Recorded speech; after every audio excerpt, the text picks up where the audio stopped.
Magandang araw mga ka-Wonder. Welcome back sa ating YouTube channel, Wonder Vlogcaster po. Magandang tanghali sa inyo lahat. Alam na natin at usap-usapan yan at maraming tumaas ang dugo, tumaas ang kilay dahil sa naging desisyon nga ng Supreme Court mga ka-Wonder. Itong tinutukoy nila na masyado raw naging overreaching or naging judicial legislation na itong Supreme Court. Alam natin mga ka-Wonder na yung three branches of government ay co-equal yan. At walang mas lamang, walang nangihimasok, nakikialam. Pero in this case, parang ang nangyari, yun nga, overreaching. Yung baga pinasok mo na yung hindi mo scope. Yun yung itinataas ng kilay ng mga mambabatas.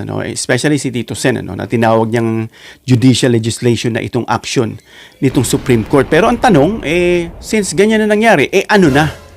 Sa isang panayam dito sa abogado na si Attorney De Leon, nasabi niya nga, since co-equal nga ang executive, legislative, and judiciary, particularly sa batas na gumagawa itong legislation, at saka yung nag-i-interpret ng law yung judicial, ito palang judicial, since co-equal sila, pwede rin silang gumawa ng sarili nilang ruling sa kanilang end, like nitong impeachment na dinagdagan nga. Nasabi nga ni Tito Sen, mukhang impossible dream na itong nangyari diyan sa Supreme Court. So ano nang mangyari mga ka-Wonder? So sa palagay sa nangyaring 'yan, pwede pa lang gumawa rin, So may tuturing ba itong overreaching or legislative judiciary? So yun nga ang tinatanong ng taong bayan. Gusto nilang malinawan. Kaya nga sabi ni Tito Sen, kaya raw, isa pa sa narinig natin, sabi rin ng abogado sa interview, na kaya raw ito ginawa ng Supreme Court para ma-protectionan din sila dito sa sinasabing impeachment. What? So parang yun ang ginawa nila, pinahirap nila, na sabi nga ni Tito Sen, again, parang imposible na yung impeachment ngayon. Kasi parang impeachment ay hindi lang daw ganun kadali. So pinahirap. Isa pa sa narinig natin, na tila itong Supreme Court, yung pagkakarinig natin, na if I'm not mistaken, kay Tito Sen, na parang may gusto silang palabasin o, in other words, i-rephrase natin, ayon dun sa pagkakarinig natin, para may gusto silang tulungan o proteksyonan. I don't know kung ano yung ibig sabihin dun, pero ganun ang pagkakarinig natin. So, assumption dun ng mga taong bayan, parang siguro gusto nila itong tulungan si Sara Duterte na hindi ma-impeach. Sabi rin ng iba, since ayaw ng Pangulo na ma-impeach itong si Sara Duterte, kaya parang umaayon sila dun sa sinasabi ng Pangulo.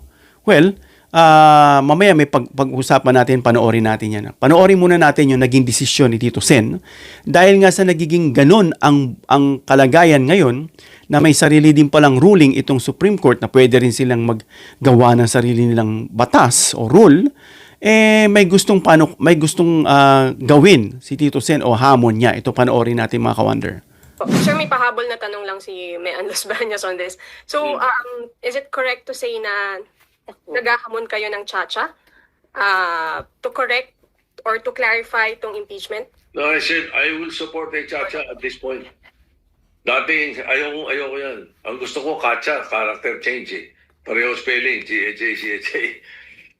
Yun ang gusto ko, character change natin, mga Pilipino. Kaming mga opisyalis, lalo na. Hindi, lahat na. Pero, pagka ganyan, may mag-propose ng Chacha, susuporta na ako ngayon. At maituwid natin itong ganito na hindi lang pala Kongreso pwedeng maggalaw or Constitutional Convention lang pala pwedeng maggalaw ng Constitution. Pwede rin palang maggalaw ng Constitution ng Supreme Court. So yun mga ka-Wonder, out from the words, of course, from the mouth of Tito Sen, na at this point, susuportahan niya na yung Chacha. Kung meron daw mag-recommenda o mag-initiate, susuportahan niya. So ito na po yan. Kinontak ko po yung aming pong lead convener, si Sir Manny Lopez. Siya po yung aming pinaka-head lead convener nitong Philippine Constitutional Reform Initiative ang pangalan po ng grupo. So maaring makapag-corroborate kay Tito Sen dahil susuportahan niya na nga. So good news na ito sa mga nakikita natin mga posting, sa mga reactions na dapat palitan ang saligang batas. Itong tinutukoy nating 1987 Constitution. So maganda yan mga ka-wonder. At hopefully mapalitan na yan. Dahil yun nga ang sabi ni Tito Sen, hindi na lang yung CONCON, yung Constitutional Convention, kasi tatlo yan na pwedeng mag-umpisa para ma-reform o ma-revise ang Constitution. Yung CONAS, CONCON at saka itong People's Initiative.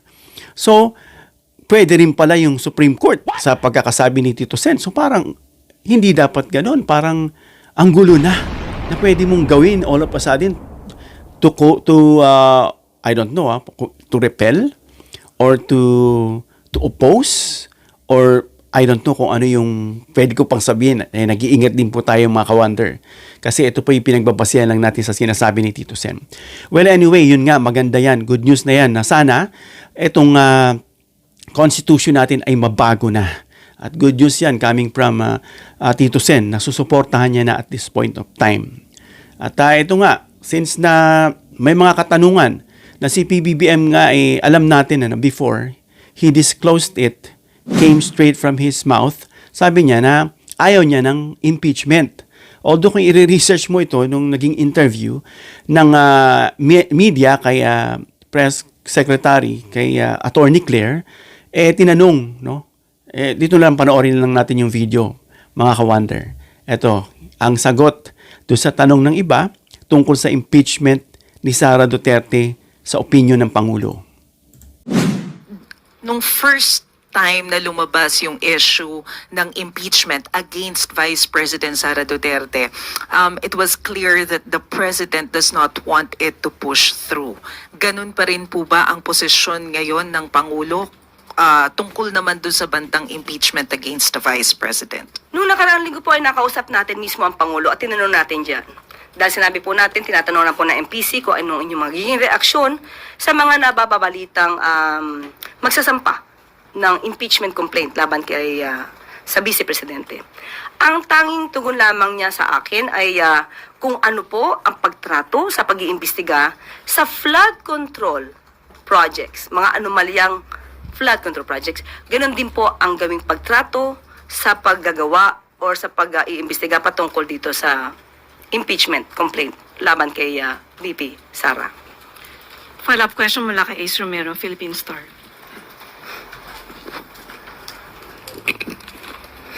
Yusek, may I just go back to your statement quoting the President about the impeachment kay VP Sara. Kung ano man ang pagtrato sa pag-imbestiga sa flood control projects, ganon din ang pagtrato sa pag-imbestiga sa impeachment complaint. May we get an elaboration on that? Ibig sabihin, managot ang dapat managot. Ano po ba ang laging sinasabi patungkol sa mga maanumalyang flood control projects?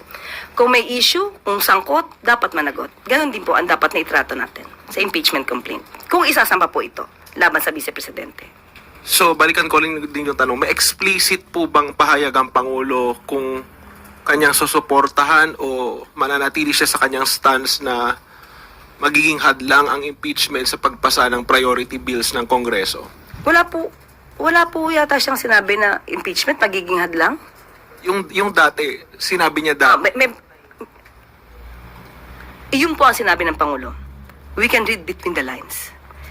Dapat nating itrato ang impeachment complaint kung maisasampa katulad ng pagtrato sa masinsinan at malawakang pag-iimbestiga sa mga anomalyang flood control projects. So it's accurate to say that the President will not stop the filing of another impeachment against the Vice President? Igagalang niya po ang proseso. Kung ang prosesong yan ay dapat masampa ayon sa mga ebidensya, igagalang po ng Pangulo ang proseso. Salamat. So yun mga ka-wonder, yung una kasi nagtanong na from the media tungkol dun sa desisyon nga ng Pangulo na ayaw niyang i-pursue yung impeachment kay Sara, na nagiging masamang impresyon nga nitong mga DDS na nagko-comment dyan. Natatakot na kasi yan tinatawag nilang bangag yung Pangulo Kasi natatakot daw siyang balikan. So baga parang takot yan, ginagano nila yung Pangulo. So parang ang dami rin nagre-react yan. Bakit ayaw ng Pangulo? Dito pa sa taong number 1 na nag-threat sa kanya, na nagdi-destabilize sa kanya, nang gugulo sa kanya, kung ano-anong paninira. Bakit? Well, sa kapon, nasa church ako, may preaching yung isang pastor doon, sabi niya.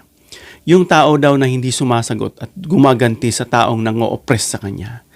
No?